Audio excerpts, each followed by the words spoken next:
Hello. My name is Dr. Jemimah Kariuki Gichuhi. I am the CEO and founder of Builds for Life, and I'm also an obstetrician gynecologist from the University of Nairobi, and I'm so excited to be here today. We are going to be discussing on something very, very important, and we're going to be discussing the breasts. So I hope we're going to walk together. I'm going to explain to you what it means, how to work it, how to check it, and just how to keep safe, because it's one of the most targeted areas by one of the worst cancers in the world, which is breast cancer. So welcome.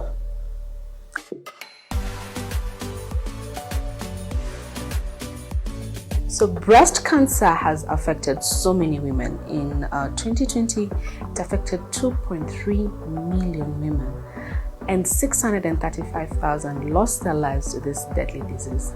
But it's one of the most preventable, rather curable diseases if we find it early. So WHO recommends that we have early detection, early treatment, so that we don't have to go to the higher treatment modalities to save your life. So what is breast cancer? In a nutshell, breast cancer is the breast cells that are usually there, especially around the milk ducts. Milk ducts are the pipe that bring milk.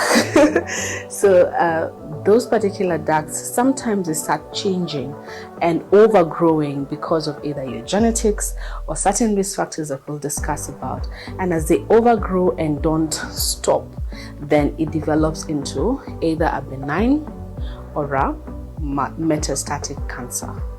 So big words to say, it can progress to cancer. But the good thing is, if we pick it early, we'll sort it out. All right? So what are the risk factors? The risk factors are very, very easy to remember. One, if you're female, that's a risk factor. In fact, it's the biggest risk factor, the fact that you're female.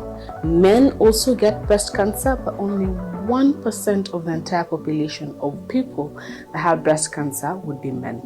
That means 99% of the people with breast cancer are actually women.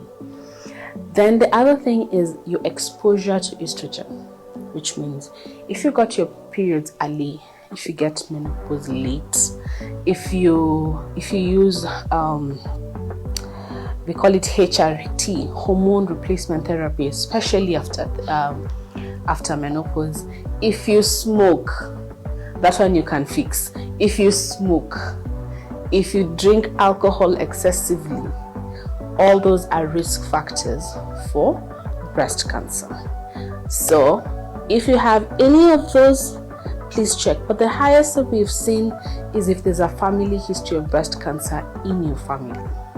That doesn't mean that if there's no one with breast cancer, you're not likely to get it. If you're female, you're above 40, please, it's one of the things you really need to screen for, because it can come to